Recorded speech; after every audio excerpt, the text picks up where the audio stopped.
पाटना छोड़ पाटना विनय भाई हो अजय भैया ए भिखारी ए राजन भाई हाय देखा ए दीपू बाबा ए हृदय भाई ए हो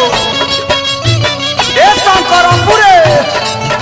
ए पवन प्रेजेंटेड बाय आदिशक्ति फिल्म्स। बबुनी बक्सर बलिया चाइत में गईली अपन हंसुआ में दांत कढ़वैली तब बबुनी चाइत में बलिया बक्सर गईली त अपन हंसुआ में दांत कढ़वैली। अरे रामा छपरा छुअल से देखिया गई न बात खिल हो आरा मरदा मिल गईल बा ए हो आरा में मरदा मिल गईल बा। बबुनी चाइत में बलिया बक्सर गईली त अपना हंसुआ में दांत कढ़वैली। छपरा छुअल से देखिया गईल बात खिल हो आरा में मरदा मिल गईल बा ए हो जवानी को रखिल गईल बा। ए बुलबुल भैया धीरज रे धीरज भैया ए माइक भैया है देखा नाम है ए बिने भागलपुर छोड़ दो आजा पाला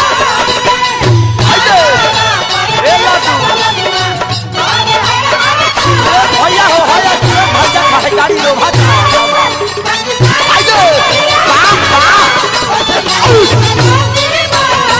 मनु हो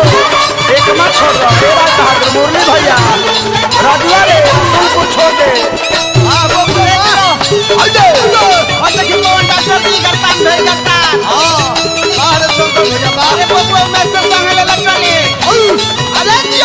विनय भैया जल्दी घर भोज कर के एगो नया आ जाओ। लइकवा का कहता बाबू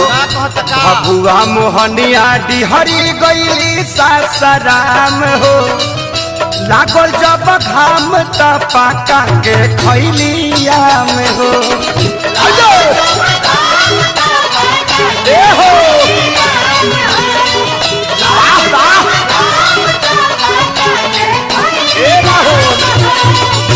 भबुआ मोहनिया डिहरी गईली सासाराम हो लागल जब घाम त पाका के खैली आम हो त चप्पल पेन्हले बाड़ी नमहर बाटे हिल हो आरा मरदा मिल गईल बा ए हो जवानी को रखिल गईल बा।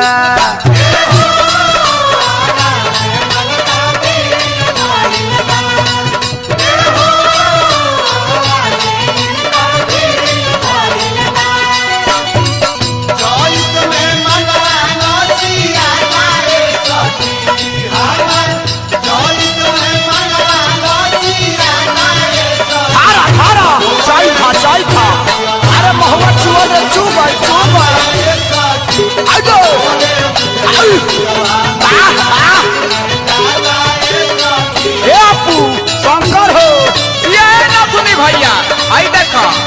पूरा मुंबई के इवेंट हुई छापता रामायण टिकट से करा के राजा हो गई हो बनारस छोड़ा मुंबई रहो। ए पवन बाबा लइकवा कहता का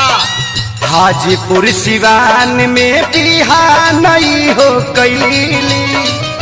रहली खेसारी के पवन पांडे के जान भैली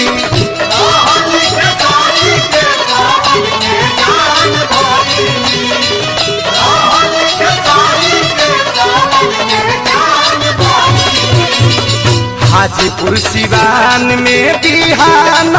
हो कैली रहली खेसारी के पवन बाबा के जान भैली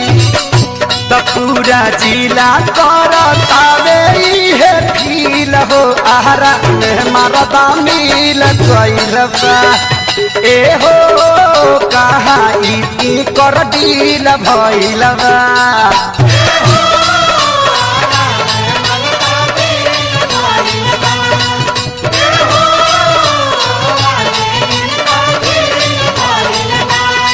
फगुनी चैत में बलिया बक्सर गईली दयापना हंसुआ में दात कढ़वैली छपरा छुअल से देखिया गईल बाटे खिल हो आहारा में मारदा मिल गईल बा ए हो जवानी को रखिल गईल बा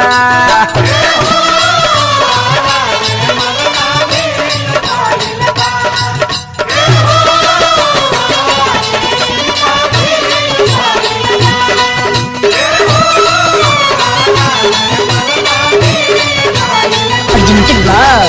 Adi Shakti Films.